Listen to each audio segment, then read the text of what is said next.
Assalamualaikum warahmatullahi wabarakatuh. Sahabat Amifa Channel yang dimuliakan Allah.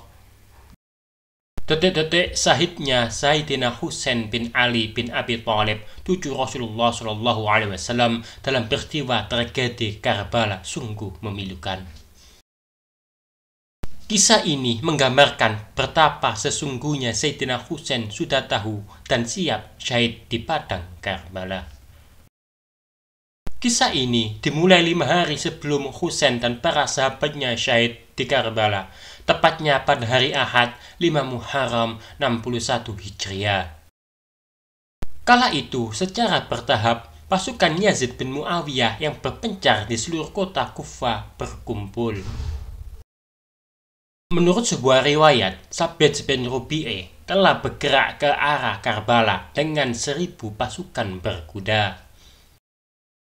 Ubaidillah bin Ziyad, gubernur Kufah, memerintahkan kepada sebagian pasukan untuk berdiri di jalanan yang menuju ke arah Karbala dan menghalangi siapapun yang membantu Sayyidina Husain. Sejatinya ada warga Kufah yang hendak membantu Husain. Namun, karena dihalang-halangi pasukan musuh, mereka pun melarikan diri. Menurut sebuah riwayat, seorang komandan laskar yang sebelumnya bergerak dari Kufah dengan 1000 pasukan. Begitu sampai di Karbala, pasukan yang tersisa hanya sekitar 300 atau 400 orang. Dan selebihnya melarikan diri karena tidak memiliki keyakinan terhadap perang ini. Kondisi ini benar-benar membuat posisi Husain sangat kritis. Perhatikanlah, kami tidak akan pernah menyerah dengan hina. Allah, Rasul-Nya, dan para mukmin tidak akan pernah menerima kehinaan untuk kami, ujar Husain di hadapan pasukan musuh. Pangkuan-pangkuan suci telah mengajarkan kami, kepandaian dan keberanian mereka tidak akan pernah mengajarkan. Untuk mendahulukan ketaatan pada orang-orang hina atas kematian secara kesatria. Keesokan harinya, Umar bin Sa'ad memperoleh sebuah surat dari Ubaidillah bin Ziyad yang isinya, "Aku tidak begitu saja menyerahkan pasukan berkuda dan pasukan berjalan kepadamu. Perhatikanlah bahwa aku memberikan tugas untuk melaporkan keadaan di sini setiap hari kepadaku." Sekedar mengingatkan, Umar bin Sa'ad, terkenal sebagai Ibnu Sa'ad, adalah pemimpin pasukan Ubaidillah bin Ziyad dalam peristiwa Karbala. Umar putra Sa'ad, Malik bin Wahib, yang terkenal dengan Sa'ad bin Abi Waqqas, konon ia lahir pada zaman Nabi Muhammad SAW.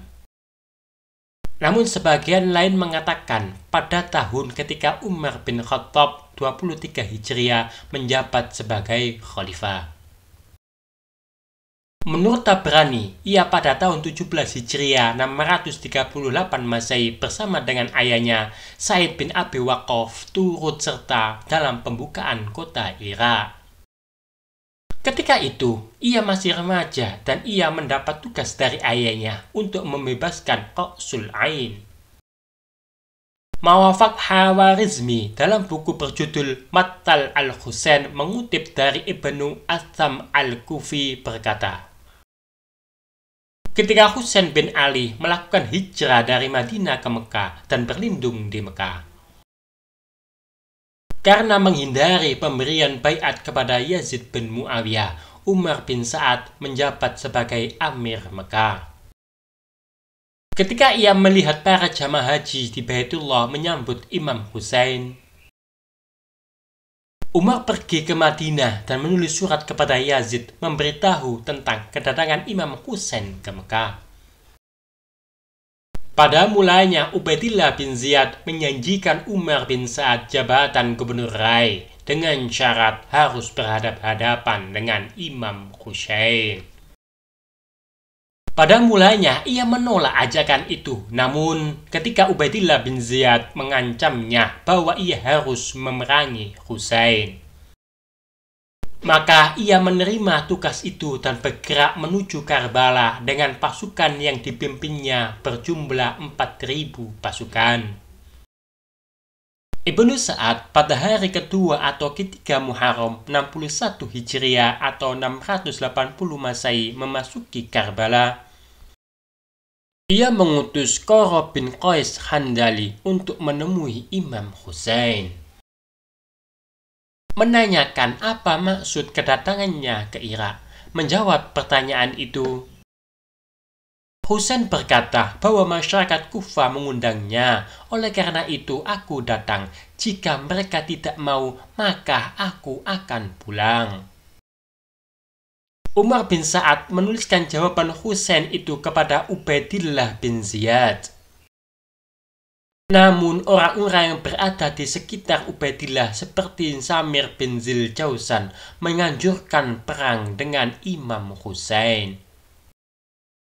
Akhirnya Ubaidillah melarang Ibnu Sa'ad yang pada awalnya ingin berdamai dengan Husain, dengan memberikan pilihan apakah akan berperang dengan Husain ataukah akan menyerahkan pemimpin pasukan kepada Samir bin Ziljausan. Ibnu Sa'ad dalam menjawab surat Ubaidillah berkata kepada Samir bahwa ia sendiri yang akan tetap menjadi pemimpin peperangan dan akan berperang melawan Husain. Sayyidina Husain sempat berbincang-bincang dengan Umar bin Sa'ad beberapa kali. Laporan sejarah dengan redaksi yang bermacam-macam telah dilukilkan untuk peristiwa ini.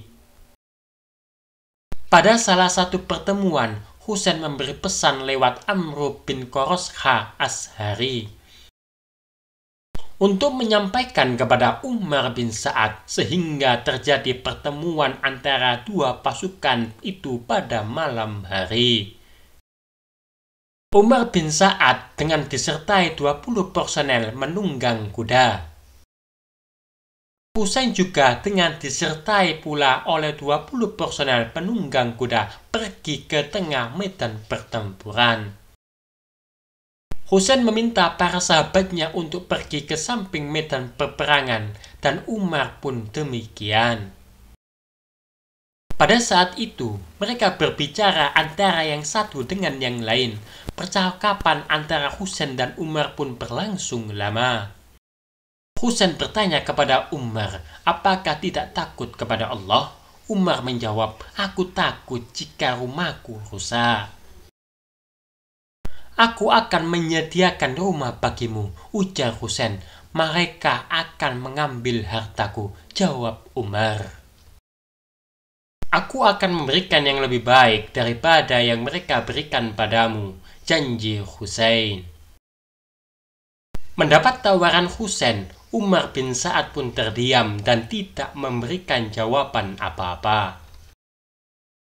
Husain sambil meninggalkan mereka bersabda, aku berharap kau tidak akan makan gandum Irak kecuali sedikit saja.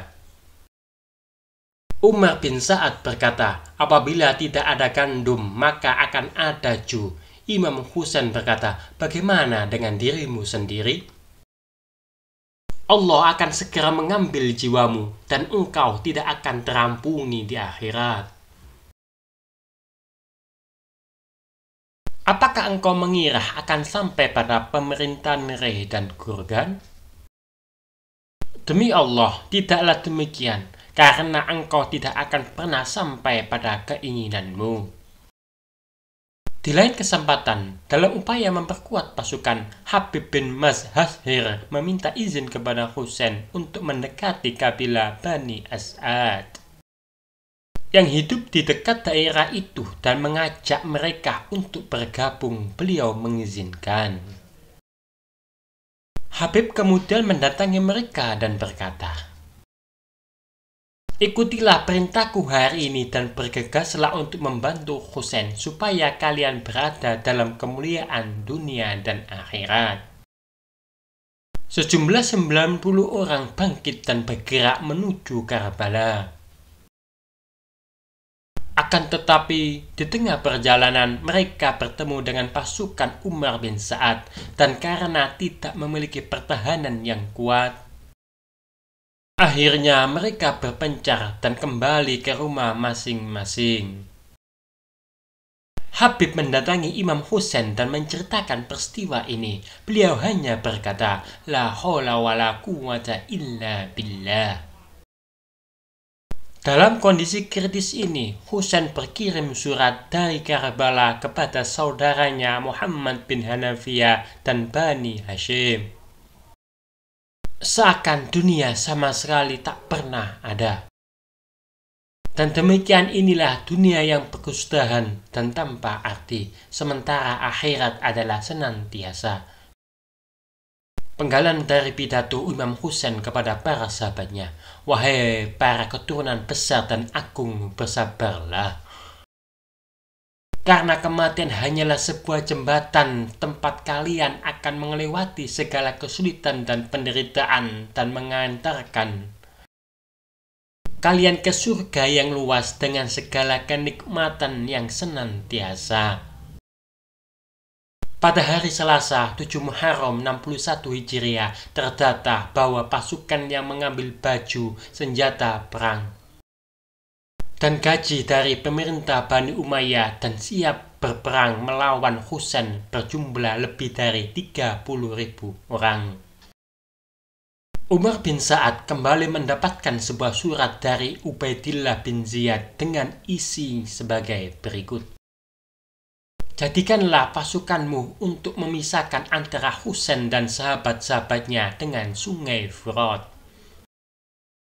hingga tak ada setetes air pun yang sampai ke mereka, sebagaimana Utsman bin Affan dulu terhalangi dari air. Kemudian Umar bin Sa'ad menempatkan 500 pasukan penunggang kuda di sisi sungai Furat. Salah satu dari mereka berteriak, Husain, demi Allah, engkau tidak akan meminum air ini walau setetes pun hingga kehausan merenggut nyawamu. Imam Husain berkata, Lillah, binasakan ia dengan kehausan dan jauhkan ia dari segala rahmatmu. Husain mengutuk pasukan musuh, Lillah, tahanlah hujanmu dari mereka, ciptakan kesulitan dan kekeringan.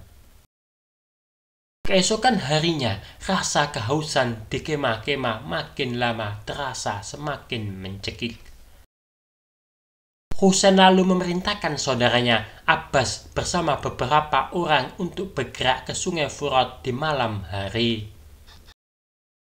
Dengan rencana yang matang, mereka berhasil mematahkan dan menerobos barisan musuh dan kembali ke kemah dengan kantong-kantong penuh air.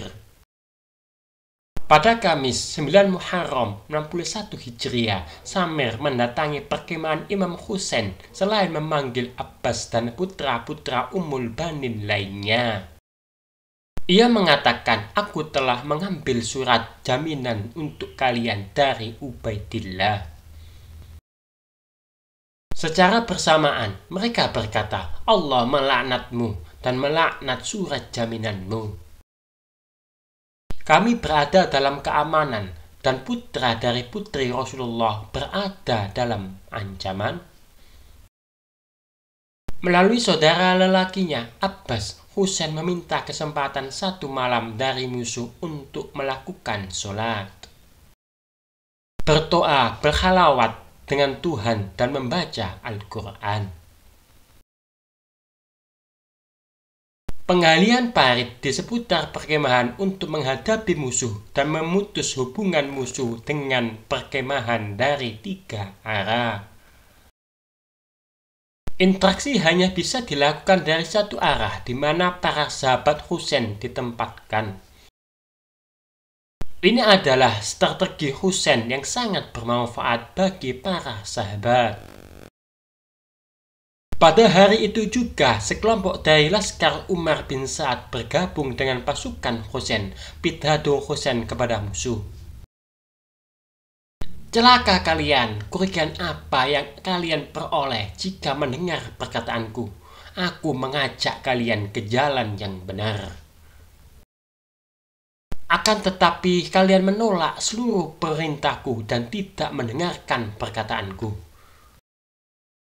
Karena perut-perut kalian telah terpenuhi oleh kekayaan haram hingga mengeraskan hati-hati kalian.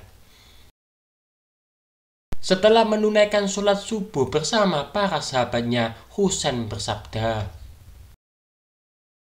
Allah telah memerintahkan pada kesyahidanku dan kesyahidan kalian. Selamat atas kalian yang memilih kesabaran. Husain memerintahkan Zuhair bin Khain untuk memegang komando pasukan sebelah kanan. Dan Habib bin Muzahir pasukan sebelah kiri, sementara bendera berada di tangan saudaranya Abbas. Kendati pasukan musuh telah mendekati perkemahan,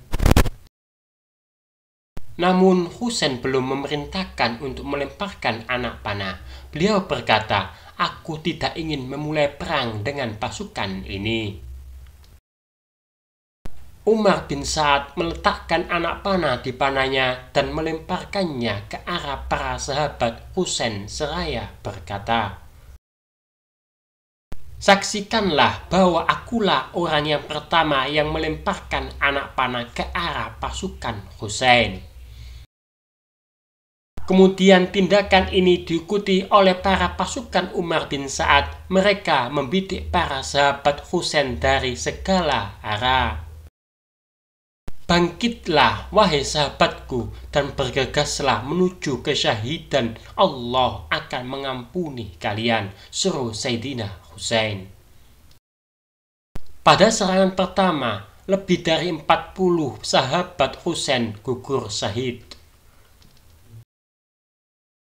Selebihnya secara bergilir satu persatu dari mereka menuju ke medan pertempuran untuk bergegas menyambut kesyahidan.